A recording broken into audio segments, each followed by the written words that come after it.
Good morning. So, it's day 3 na ng food bazaar. So, piniprepare na namin yung dadali namin doon. So, usually talaga sa tindahan nagluluto kami doon. So, pag may order siya ka na namin lutuin yung mga Hungarian or yung mga kung ano-ano mga prito-prito. But dito sa bazaar, ang ginawa namin is piniprepare na namin siya bago namin siya dalhin doon. So, para hindi na kayo magluto doon kasi medyo hassle yan pag nagluto ka pa doon. And walang lutuan. So, ayan. So, nagpapakulo na ako ng kanin for champurrado and then pasta for our baked mac.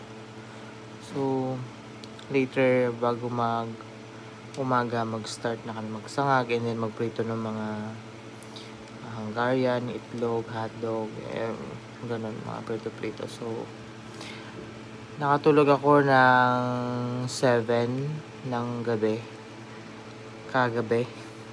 And then, nagising ako ng 11. So, from 11 onwards, dire-diretso na.